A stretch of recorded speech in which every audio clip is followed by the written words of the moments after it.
My name is Evelyn Hart. I am 37 years old, and for most of my adult life people have trusted me with the worst minutes of theirs. I have held pressure on wounds that would have made stronger men look away. I have told mothers their sons were still breathing when every second mattered. I have stood under fluorescent hospital lights at 2 in the morning with blood on my shoes and a calm voice in my throat because panic has never saved anybody. But the night my former mother-in-law stopped me outside the maternity wing and smiled like she had been waiting a year to hurt me, I learned that a woman can survive an emergency room and still be nearly broken by one sentence. It was near the end of a long Friday shift at St. Agnes Medical Center. My hair was pinned back badly, my scrubs smelled faintly of antiseptic, and the only thing I wanted in the world was a hot shower and 12 uninterrupted minutes of silence. I had taken a shortcut through the maternity corridor because the elevator by the emergency department was being repaired again. I should have known better. That hallway had become dangerous ground ever since my ex-husband's new wife had given birth. Her name was Natalie. Before she married my husband, she had been my closest friend. And standing near the visitor elevators, dressed in a cream coat with a little gold cross at her throat, was my former mother-in-law, Vivian Mercer. Vivian had one of those faces that could look kind in photographs and merciless in person. She had spent decades learning how to turn a soft voice into a weapon. She saw me before I saw her, and by the time I noticed her, she was already walking toward me with that slow, satisfied expression people wear when they believe life has finally proven them right. Beside me, one of the night nurses, Jordan, was telling me something about a patient's discharge papers. He stopped mid-sentence when Vivian stepped into my path. "Well," she said, looking me up and down as if my scrubs were evidence of some personal failure. "There she is." I said nothing. My thumb found the small silver bracelet on my wrist, the one my grandmother had given me when I graduated from medical school. I had worn it every day since she died. Whenever I needed to keep my hands still, I touched the little oval charm at the clasp. Vivian's smile widened. "You know," she said loudly enough for the nurses stationed to hear, "letting you go was the smartest thing my son ever did. Now Graham has a real family, a beautiful son, with the woman who actually could give him one." The corridor went quiet in that strange hospital way, where machines still beep and wheels still roll somewhere in the distance, but the people nearby stop breathing for half a second. Jordan looked at me.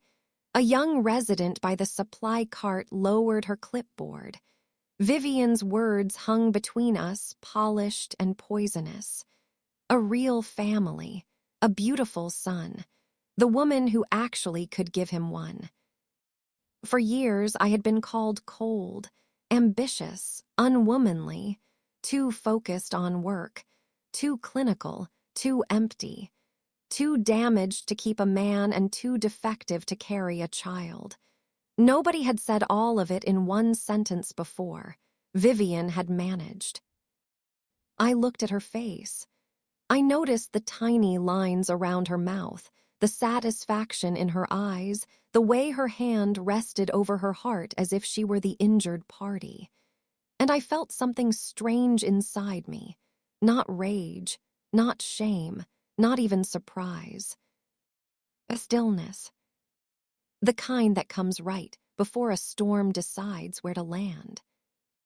I asked her, very quietly, "Vivian, are you absolutely sure that is the story you want to keep telling?" She blinked once. She had expected me to cry. She had expected me to defend myself. She had expected a broken woman who would lower her head and walk away, the way I had done too many times before. Instead, I stood there with my silver bracelet cold under my thumb and asked her again, "Are you sure?" Behind her, the automatic doors at the end of the maternity hall slid open. A man in a dark jacket stepped inside. I did not know his name yet. I did not know why Natalie would go white when she saw him. I did not know that before the month was over, that man's name would be spoken in a courtroom, attached to a child everybody in town had been told belonged to Graham Mercer. All I knew in that moment was that Vivian's smile disappeared before she even turned around. And that was the first time I understood this. Lies can live for years in a family, in a church, in a town, in a marriage. But sometimes the truth only needs one open door. Welcome back to After Silence Stories.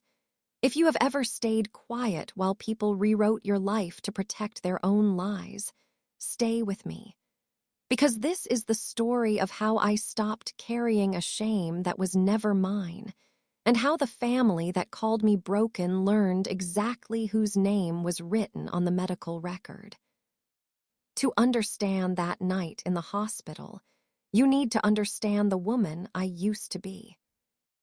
I grew up in a small river town in western Pennsylvania, the kind of place where everyone knew your car before they knew your opinion. My mother was a school secretary. My father repaired furnaces until his knees gave out. We were not poor in a dramatic way, just in the quiet, daily way where every bill was discussed at the kitchen table and every purchase had to justify itself. I learned early that needing too much made people tired, so I tried not to need much. I was good at school, good at being useful, good at disappearing into work.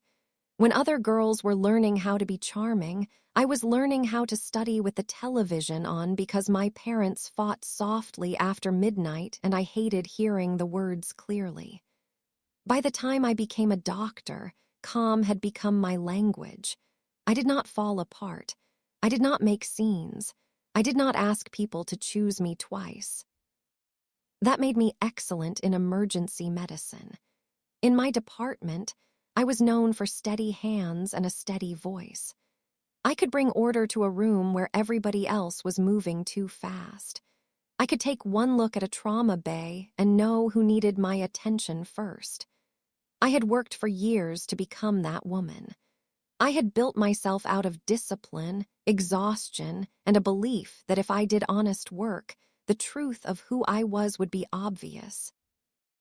That belief cost me more than I can explain. Because outside the hospital, truth did not speak for itself. People did. And the people speaking loudest about me were the ones who knew the least. I married Graham Mercer when I was 29. He was handsome in an easy, sunlit way. The kind of man older women adored and younger men tried to imitate. He remembered birthdays. He carried groceries for neighbors. He knew how to make a room feel as if he had chosen it personally. When he first looked at me like I was someone rare, I believed him. Graham came from one of those families that had roots in everything. His mother, Vivian, had raised him mostly alone after his father died of a heart attack when Graham was 13. She never let anyone forget the sacrifice. She had turned widowhood into a kind of authority. In her mind, Graham was not only her son. He was proof that she had endured correctly, proof that all her suffering had produced something worthy. That is a dangerous thing to make a child carry. At first, Vivian welcomed me with a careful warmth. She called me Dr. Dear in front of other people, as if my degree were both impressive and slightly inconvenient. She bragged about my job at church luncheons, but always with a little sigh at the end. "Evelyn works such terrible hours," she would say. "I do hope she learns to make room for a family." I ignored it. I was used to people thinking a woman's ambition was a temporary fever. Graham defended me in the beginning, or seemed to. He would kiss my temple and say, "Mom means well." I wanted to believe that. I wanted to be the kind of daughter-in-law who did not take offense. I wanted peace. For the first 2 years of our marriage, we were happy enough to call it happiness. Then we started trying for a baby. At first it was sweet, hopeful. We bought little books with soft covers. We discussed names with the embarrassed seriousness of people who were afraid to want something too openly. But month after month, nothing happened. Then another year passed. Then another. The silence in our house began to change. It was no longer peaceful. It had weight.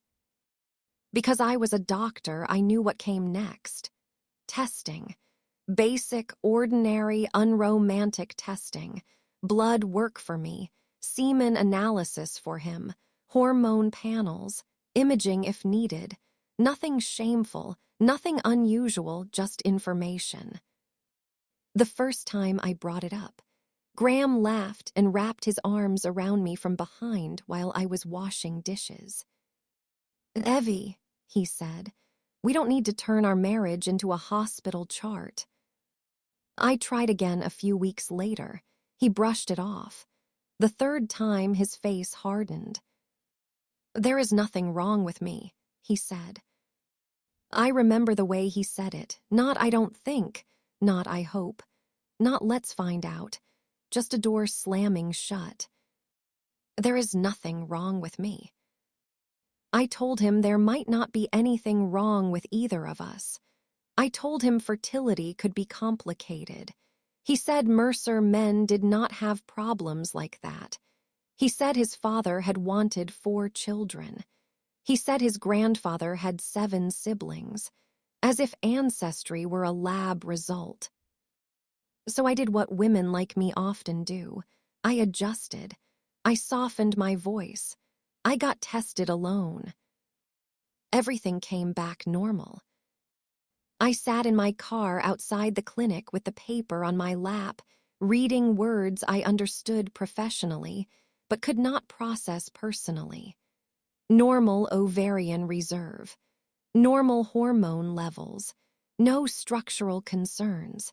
Nothing in the results explained the emptiness in our house. I should have taken that paper home and placed it in front of my husband. I should have said, "Now it is your turn." But marriage teaches some women to fear the right sentence. So I folded the paper, put it in a file, and told myself patience was love. Not long after that, Vivian began sighing around me. At first, it was subtle, a hand on my shoulder after church, a lowered voice when another young couple announced a pregnancy. "These things are hard," she would say, looking at me as if I had failed a test no one had told me I was taking. Then came the comments. "Some women are meant for careers. A home without children does change a man.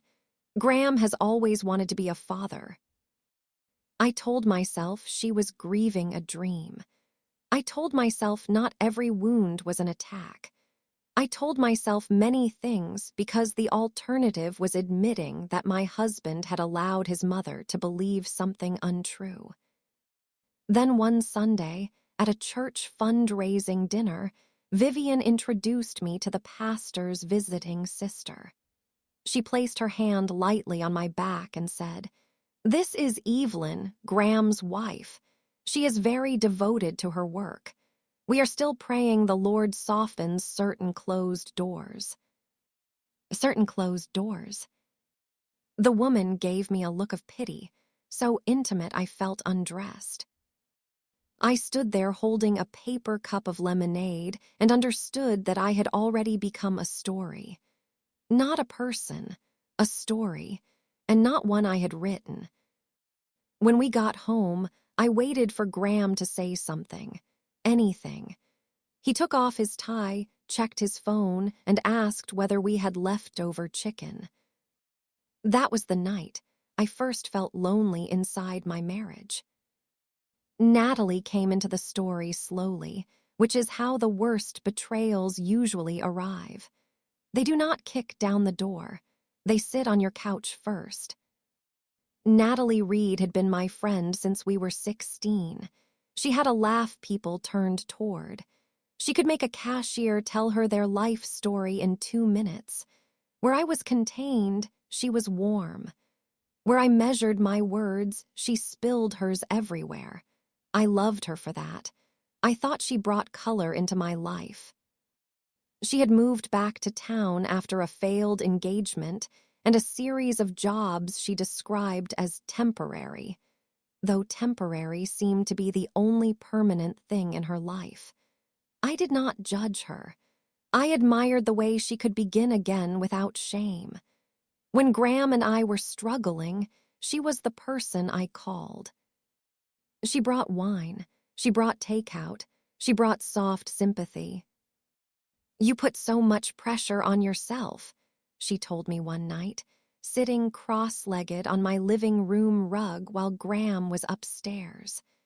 "Maybe motherhood is not the only way to be complete." I remember smiling because I thought she was comforting me. Now I understand that some comfort is just cruelty wearing perfume. Natalie never said, "Vivian is wrong." She never said, "Graham should get tested." She never said, "You are not the problem." Her kindness always circled back to the same conclusion.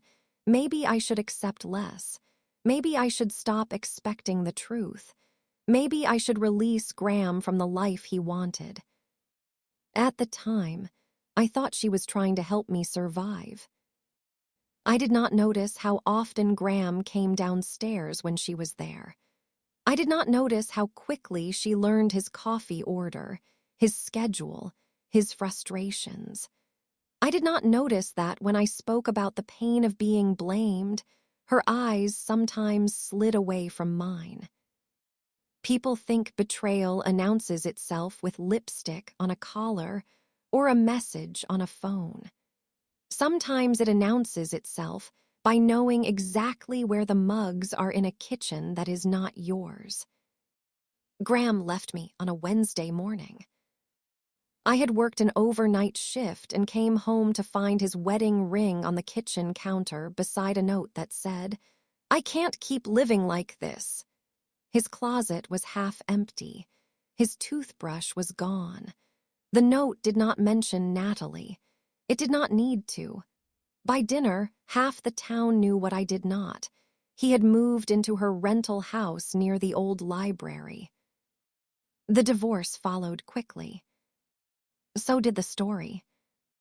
Evelyn had chosen her career over her husband. Evelyn had refused to face the truth. Evelyn could not give Graham children and then punished him for wanting a family.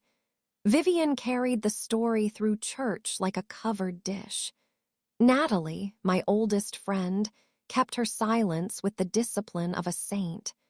Graham looked wounded in public and relieved in private. I said nothing. That is the part that still embarrasses me, even now.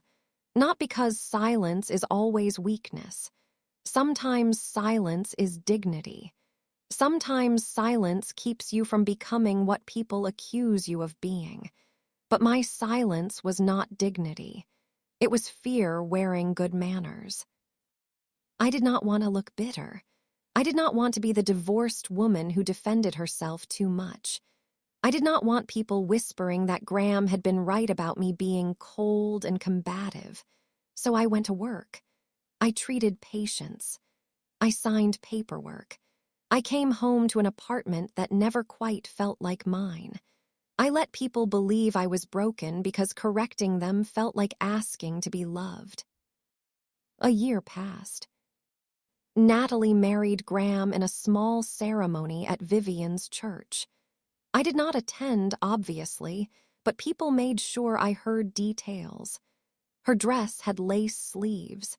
Vivian cried through the vows. Graham looked happier than anyone had seen him in years. Then Natalie got pregnant. The announcement moved through town faster than the flu. Vivian posted a photo of tiny blue shoes on social media with the caption, "God restores what was stolen." She did not use my name, but she did not need to. People understood. That was the point. I saw it during a break between patients. I was standing by a vending machine, eating crackers because I had missed lunch, when a nurse I barely knew showed me the post with the hesitant expression of someone who thinks bad news becomes kindness if delivered carefully. I handed the phone back and said, "That is nice for them." Then I went into the staff bathroom, locked the door, and pressed my palms against the sink until my hands stopped shaking. Not because Natalie was pregnant, not even because Graham would raise a child with her. Because the pregnancy completed the lie. It turned rumor into evidence for people who had never cared about proof. Graham left the barren doctor, and now he had a son on the way. What more did anyone need to know? By then, the lie had already moved beyond my personal life. It had entered my professional one. For years, I had been preparing to become director of emergency medicine at St. Agnes. I had written protocols, trained residents, built a rural trauma response network that cut transfer times by nearly 20 minutes. The current director had told me privately that I was the obvious successor. My colleagues knew it. I knew it. Then the committee delayed the decision. Then they asked strange questions. Was I under unusual personal stress? Would I be able to manage conflict? Had the divorce created instability? One board member, a man whose wife attended Vivian's church, made a comment about public perception and temperament. Temperament. I had spent 12 years remaining calm while people screamed, bled, vomited, begged, and died within arm's reach. But suddenly my temperament was questionable because my ex-husband's mother had turned my body into gossip. The position went to Dr. Alan Price, a competent man with less experience and fewer enemies. The chair told me I had been an exceptionally strong candidate. He said the final decision had been very close. He thanked me for my continued leadership. In small towns, a polite explanation can still smell like a lie. That night I sat in my car in the hospital parking lot and did not drive home for nearly an hour. Rain collected on the windshield in long silver lines. I kept seeing Vivian's posts, Natalie's pregnancy photos, Graham's hand on Natalie's belly, the board member's careful face when he asked whether my personal life had affected my judgment. That was when I understood the price of silence. It was not free. I had simply been letting other people charge it to my name. The next morning, one of the older nurses, Marisol, found me reviewing charts before sunrise. She closed the door of the tiny physician workroom and placed a business card beside my coffee. "My cousin used her," she said. "Different situation, same kind of people." The card belonged to a lawyer named Beatrice Wren. Beatrice's office was above a bakery on Maple Street. It smelled like old paper, coffee, and cinnamon rolls from downstairs. She was in her 60s, with sharp gray eyes and a voice that made every sentence sound like a verdict waiting patiently for evidence.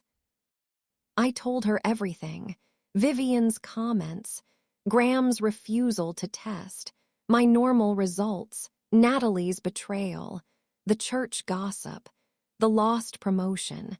I expected Beatrice to interrupt, to narrow things, to ask for dates. She did not. She listened the way good doctors listen, not just for symptoms, but for pattern. When I finished, she leaned back in her chair. "This could be defamation," she said. "Possibly interference with professional opportunity, depending on what reached the hospital board. But it will not be clean." "I know," I said, though I did not. "No," she replied, not unkindly. "You do not, so I am going to be plain. If we bring this, they will not simply say Vivian was expressing concern. They may argue that what she said was true. They may force the entire case toward the question of whether you were medically unable to have children." My stomach tightened. My records were normal. "That helps," Beatrice said. "But normal records do not automatically prove the cause was someone else. If they want to defend the statements as true, the question becomes broader." She let that sentence sit between us. I understood before she said it. Graham. For years, his body had been protected by my silence, by Vivian's certainty, by the town's assumptions, by the old belief that a man's pride mattered more than a woman's reputation. To fight the lie, I would have to ask a court to look where no one had been allowed to look. "I don't want revenge," I said. Beatrice's expression did not change. "Good. Revenge makes people careless." "I want my name back." "That," she said, "is a better reason."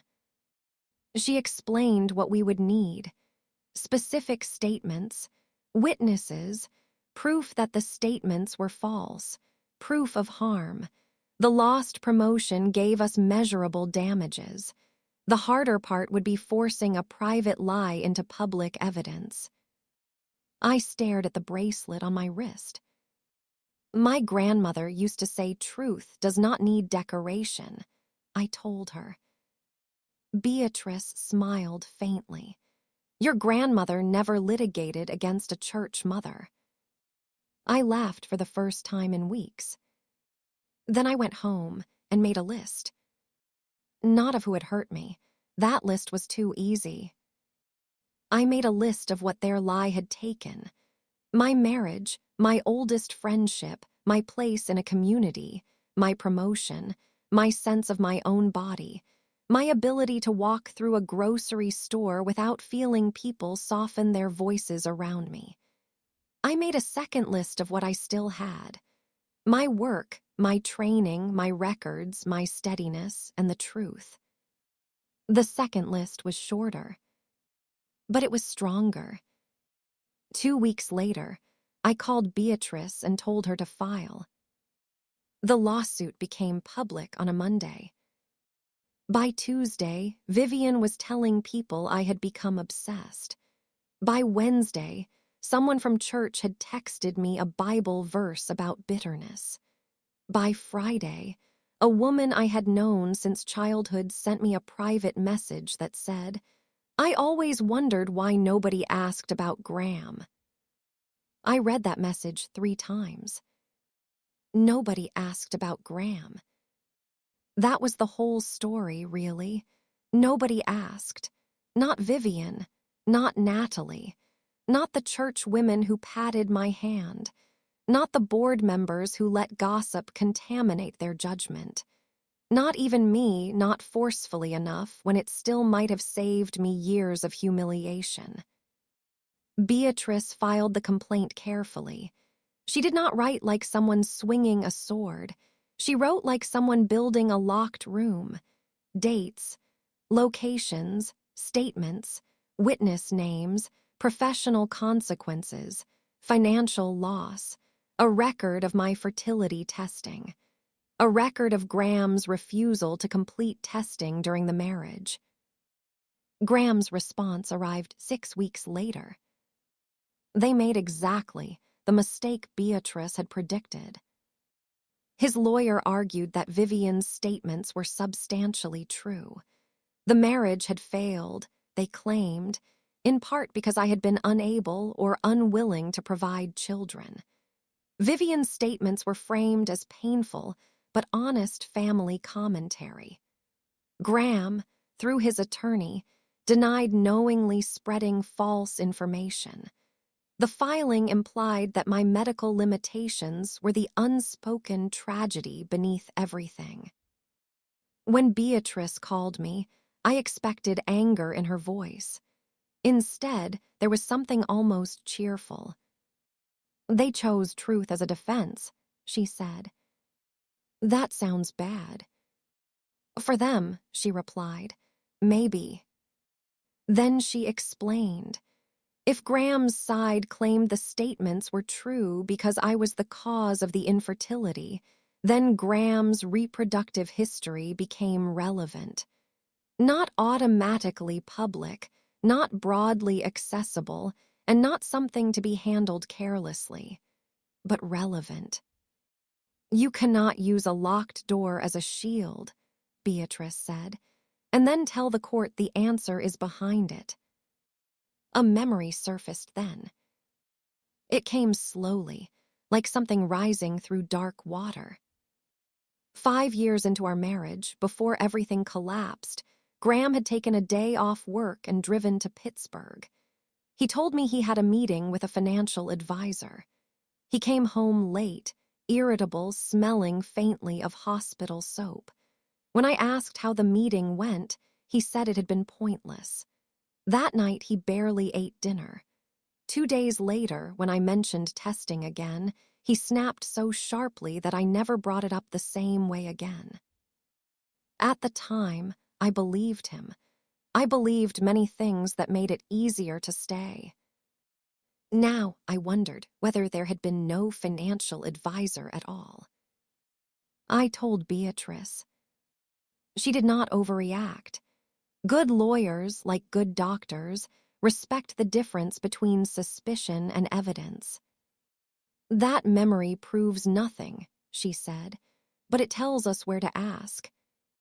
She filed a motion seeking narrowly limited discovery of Graham's relevant fertility records, if such records existed, under protective order. Graham's lawyer fought like a man defending a vault. Privacy, relevance, embarrassment, prejudice. They argued every possible angle. The harder they fought, the more certain I became that the vault was not empty. While we waited for the judge's ruling, Natalie gave birth to a boy. They named him Oliver Graham Mercer. Vivian posted photos from the hospital. Blue blanket, tiny hat, Graham holding the baby with tears in his eyes, Natalie glowing in the bed, one hand resting delicately near the infant's cheek. The caption said, "A promise fulfilled." I did not react. I did not comment. I did not send congratulations. I simply looked at Graham's face in the photograph and felt something I could not name. He looked proud. But beneath that, if you knew him well enough, he looked afraid. 3 weeks after Oliver was born, I encountered Vivian in the maternity corridor, and she said the sentence that began this story. She wanted me to know she had won. She wanted the nurses to hear it. She wanted me to understand that in the court of public opinion, Natalie's baby had convicted me. Then the automatic doors opened. The man who stepped inside was tall, broad-shouldered, and visibly uncertain. He held a folded piece of paper in one hand and looked around like someone trying to decide whether courage could still turn back. He was not dressed like a relative, not like a doctor, not like a man delivering flowers. His eyes moved past Vivian, past me, toward the maternity rooms. Natalie's room was 3 doors down. She saw him through the open doorway. I have watched people receive terrible news. I know what shock does to a face. Natalie's went empty first, then white. Graham was beside her, holding the baby. He turned to see what she was staring at, and the expression that crossed his face was not confusion. It was recognition. The man said her name. Natalie. Not loudly, not dramatically, just enough. I did not know him then. Later, I learned his name was Marcus Vale. He had dated Natalie during the final months of my marriage, though dated was apparently too simple a word for whatever she had promised him. He had believed they were building something. Then she disappeared, blocked him, changed routines, married Graham quickly. When Marcus heard, months later, that she had delivered a baby whose timing matched the end of their relationship, he began asking questions. That day, someone who still felt sorry for him told him where she was. So he came to the hospital. Not to make a scene. To ask whether the baby was his. I did not stay. Hospital corridors are full of pain that does not belong to you, and this was not mine to witness. I looked back at Vivian, whose mouth had gone slack, and said nothing. I only walked away. But as I left, I felt the first piece of the lie crack behind me. The judge granted Beatrice's motion 4 days later. Limited discovery, protective order, relevant records only, no public disclosure beyond the needs of the case. The language was careful, controlled, respectful of privacy, but the meaning was simple. Graham could no longer hide behind my name.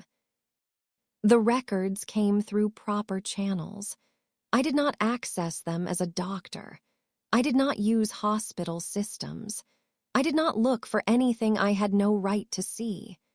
They went to the attorneys under court order, reviewed in a controlled setting, with redactions where appropriate. Beatrice called me to her office the next morning. I knew the moment I saw her face. She looked neither triumphant nor surprised. She looked like a woman carrying a glass of water through a room full of sleeping people. "Evelyn," she said, "Graham had testing done in Pittsburgh nearly 4 years before he left you." My bracelet charm slipped beneath my thumb. And Beatrice placed a redacted page on the desk. Most of it was blacked out. Only the necessary line remained visible. The diagnosis was severe male factor infertility. The report stated that natural biological paternity was medically improbable without specialized intervention. A later follow-up was recommended. There was no evidence in the records produced that Graham pursued treatment. I stared at the words until they stopped being medical language and became years of my life. He knew. He had known before the divorce, before Vivian's pity, before the church dinners, before Natalie sat on my couch telling me maybe motherhood was not my path, before Graham let the town believe I was the closed door in our marriage. He knew. For a moment, the office disappeared. I was back in my old kitchen, watching him refuse testing. I was standing beside Vivian at church while she placed shame on me like a shawl. I was in the hospital boardroom listening to men discuss my temperament. I was in a bathroom stall gripping a sink because Natalie was pregnant and everybody thought that proved something. Beatrice slid a box of tissues toward me. I did not use them. People imagine vindication as a bright feeling. It was not. It was heavy. It was grief with a spine. I did not feel like cheering. I felt as if someone had opened a locked room inside my chest and shown me a younger version of myself still sitting there, waiting to be told she had not failed. I whispered, "It was never me." "No," Beatrice said, "it was never you." I went home and sat in my parked car for a long time. I seemed to have done most of my breaking and rebuilding in parked cars. Rain tapped on the roof. People moved past my windshield carrying groceries, umbrellas, children, ordinary lives. I pressed the redacted copy against my lap and breathed like someone learning a basic function again. Then another thought arrived. Oliver.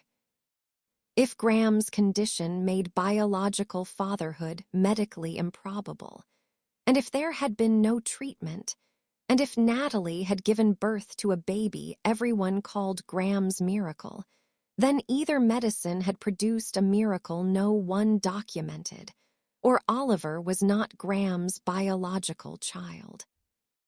I did not want that thought. The child was innocent.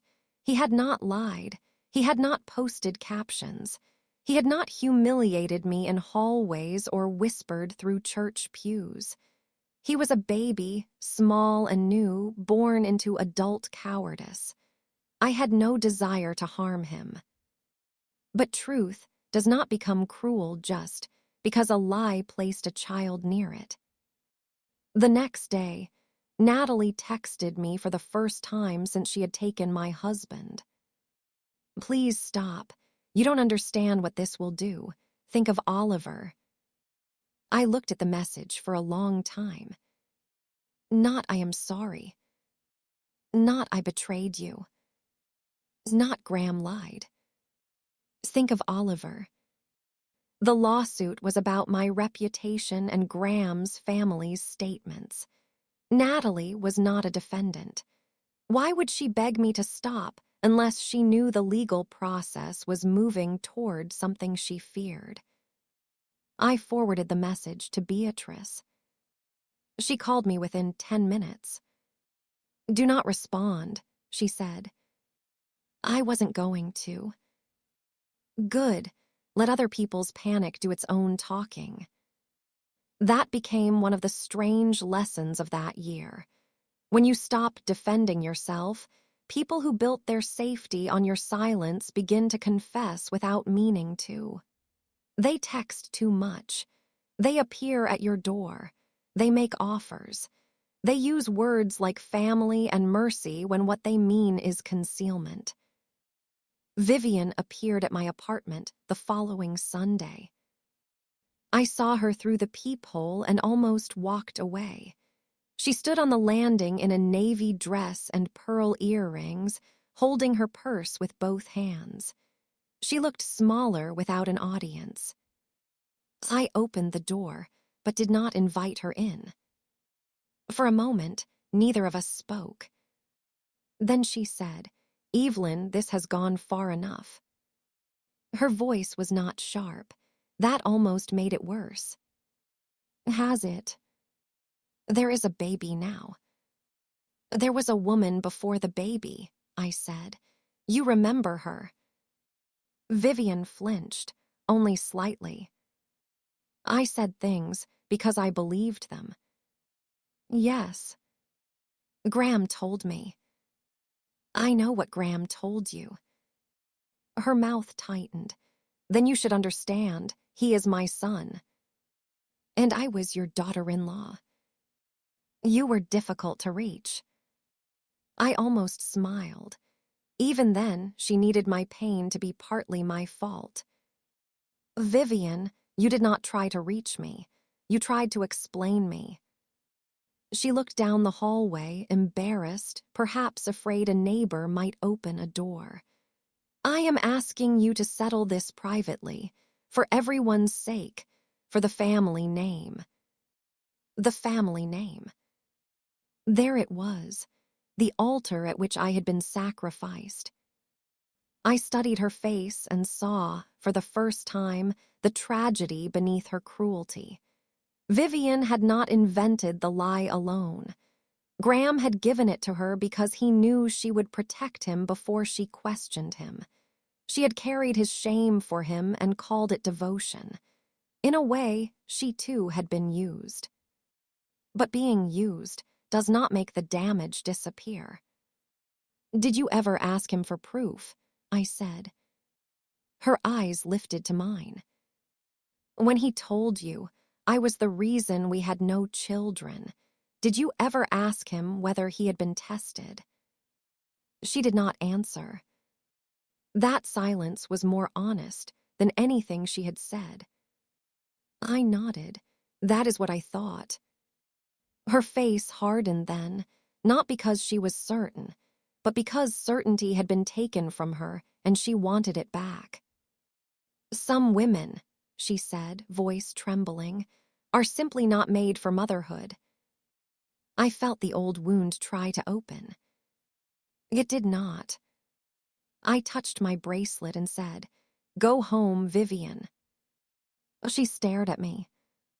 "The shame was never mine," I said. "I will not keep storing it for your son." She left without another word. Settlement offers began soon after. Graham's attorney proposed money, a private retraction to the hospital board, confidentiality, sealed filings, no admission of wrongdoing, no public correction, no discussion of medical records, no reference to Oliver's paternity. Everyone could move forward. Beatrice presented it to me because that was her job. "It is not a bad offer financially," she said. "It would repair the professional harm. The board would have to reconsider you. You could avoid more exposure." I looked at the papers. For one tired second, I wanted to take it. I wanted quiet. I wanted my life back. I wanted to stop waking at 3 in the morning with arguments forming in my head. I wanted to stop being brave. Bravery is exhausting when you never asked for the battle. But then I imagined Vivian back in church, receiving sympathy because her bitter former daughter-in-law had forced everyone into an ugly legal matter. I imagined Graham raising a child he knew might not be his, while the town continued to believe that child proved my failure. I imagined the hospital board receiving a private letter and never admitting publicly that gossip had influenced a professional decision. A private correction would fix paperwork. It would not clean my name. "I will not trade a public lie for a private truth," I said. Beatrice watched me carefully.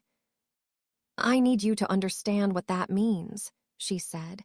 "Court is not gentle." Neither was the lie. The hearing took place on a cold morning in January, the kind of morning that makes courthouse steps look harder than they are. I wore a dark green dress under a black coat. My hair, thick and chestnut brown, was pinned neatly for once. In the courthouse restroom, I looked at my reflection and barely recognized the woman looking back. Warm olive-fair skin, hazel green eyes that looked tired but clear. Small gold earrings my grandmother would have approved of. The silver bracelet at my wrist. I did not look victorious. I looked ready. The courtroom was fuller than I expected. Small towns pretend to dislike drama while arriving early for it. 2 hospital board members sat near the aisle. Several women from Vivian's church occupied the second row like a jury that had already failed once.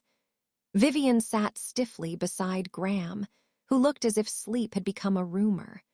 Natalie was near the back, pale and beautiful in the fragile way of someone holding too many secrets at once. Marcus Vale sat alone behind her. When Natalie noticed him, her shoulders tightened. She did not turn around again. The judge entered. Everyone stood. Papers moved. The room settled. Beatrice began without theatrics.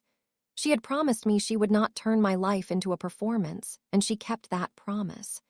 She laid out the statements Vivian had made publicly, not vague impressions, exact words, dates, locations, witnesses, the church dinner, the women's luncheon, the remarks repeated to hospital-connected individuals, the maternity hallway.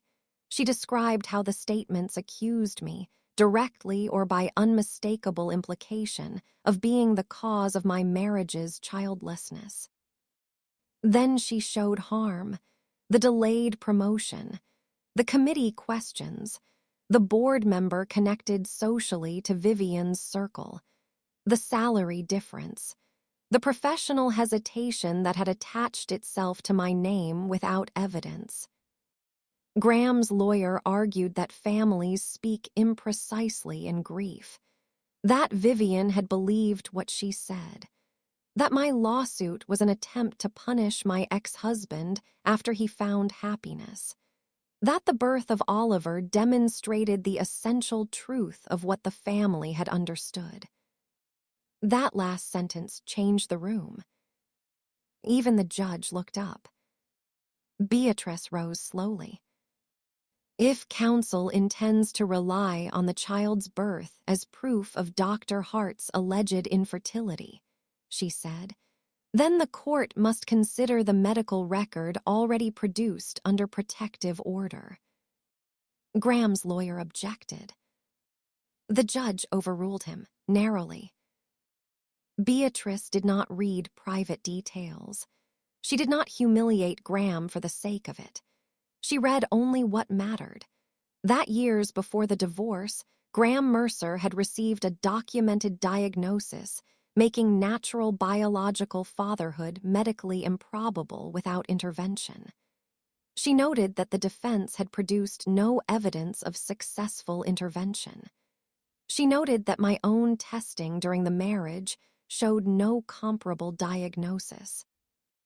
She noted that the family had nevertheless publicly attributed the lack of children to me. The church women stopped looking at me. They looked at Vivian. Vivian looked at Graham. Graham stared at the table. It is a terrible thing to watch a mother understand that her son used her love as a hiding place. Then Beatrice addressed Oliver, carefully, respectfully. She stated that the child's paternity was not the central issue in my defamation claim, and that no child should be treated as evidence of adult wrongdoing.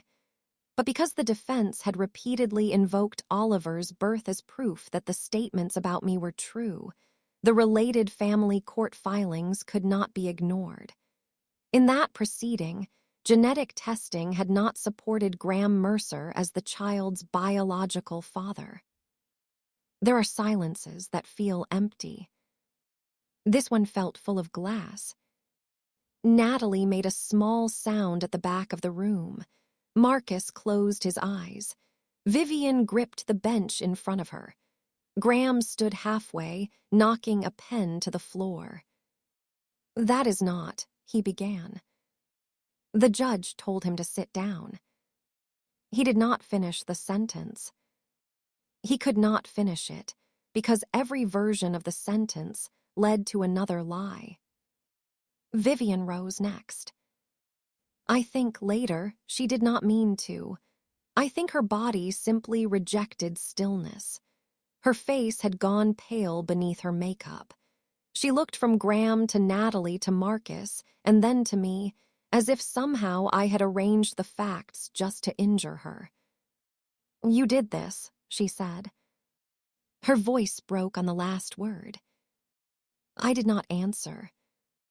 "You had to drag all of us through this," she said. "You had to shame a family because you could not accept that some women are not meant to." She stopped. The old sentence failed her halfway through. The judge warned her to sit. But I stood. Not quickly, not dramatically. I rose because there are moments in a life when sitting down becomes another form of silence. Beatrice glanced at me, but did not stop me.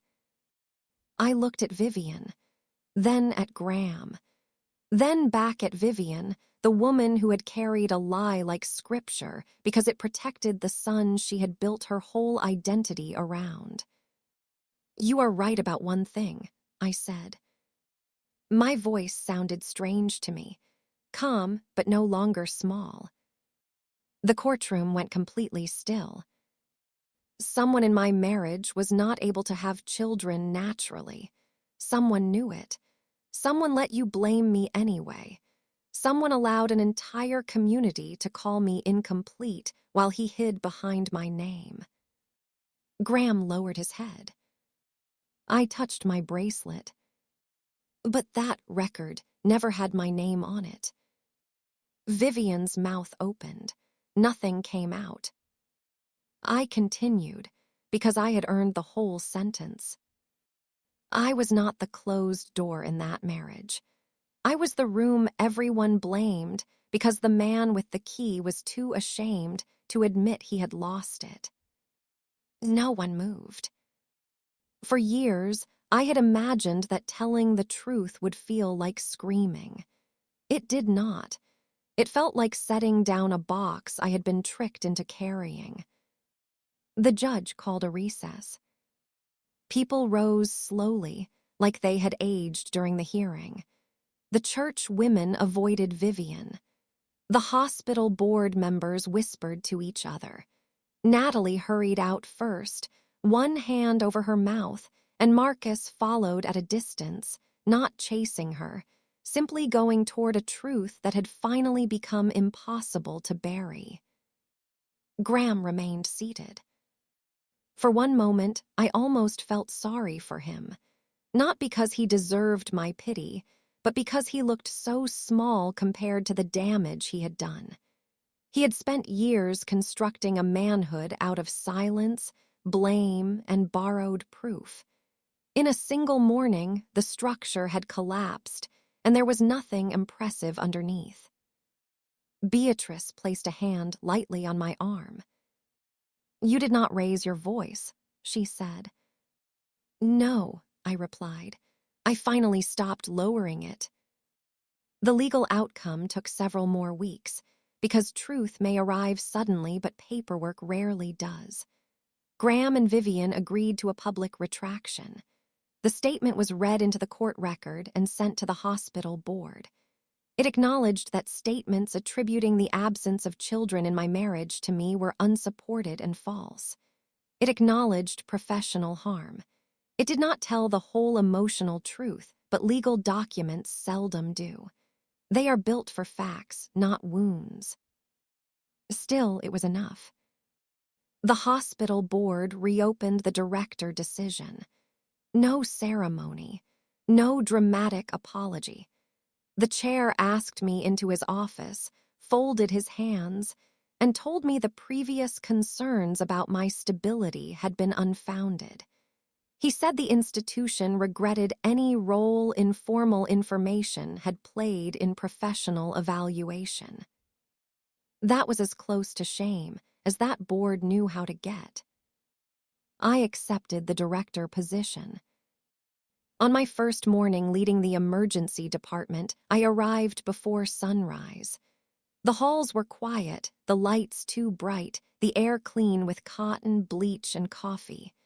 For years, the hospital had been the one place where I knew what I was.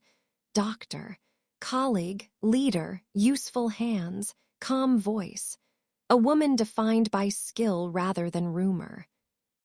But as I walked into the trauma bay, I realized I had not only returned to safety. I had stopped hiding in it. That afternoon, a teenage boy came in after a car accident, terrified and bleeding from a deep cut above his eyebrow. His mother was shaking so hard she could barely sign the consent form. I sat beside him, cleaned the wound, and told him exactly what I was doing before each stitch. "Are you always this calm?" he asked. His mother laughed nervously. "Thank God she is." I smiled. "No," I said, "I learned." And that was true in more ways than he could know. What happened to everyone else? Graham left town within 6 months. People said he moved south first, then west. I heard he changed jobs. I do not know whether he found another church, another group of people who would believe his face before they questioned his story. I hope, for his sake and for the sake of anyone near him, that he eventually became tired of running from himself. But I do not spend much time hoping anything about Graham anymore. That is one of the quiet gifts of healing. Indifference arrives later than anger, but it is much more peaceful. Vivian stopped attending the women's circle she had controlled for nearly 30 years. Some said she was humiliated. Some said she was ill. Some said she could not bear the way people looked at her after the retraction. I do not celebrate that. I know what it feels like to have a room change when you enter. I would not wish it on most people. But I also know this. Vivian had chances, many of them. She could have questioned the story before repeating it. She could have apologized when the truth began to show itself. She could have chosen one honest sentence over 1,000 proud ones. She did not. Pain explains people. It does not absolve them. Natalie and Marcus handled Oliver's paternity through family court. I stayed out of it completely. I never asked for details I did not need. What I heard, through the unavoidable channels of a small town, was that Marcus wanted to be part of the child's life. Graham contested certain things at first, then withdrew. Natalie's life became much less picturesque than the photos had suggested. I hope Oliver grows up surrounded by adults who understand that a child is not a trophy, not evidence, not revenge, not proof of anyone's worth. Just a child, innocent, deserving of truth presented gently and love given without performance. Natalie wrote to me once.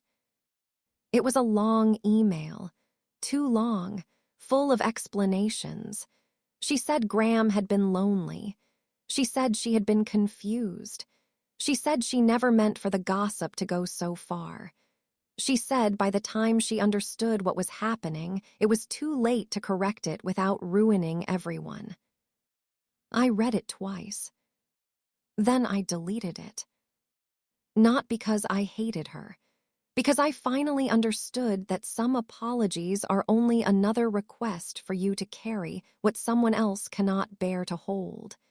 Natalie did not need my forgiveness to become better. She needed to tell the truth to herself without using me as a witness.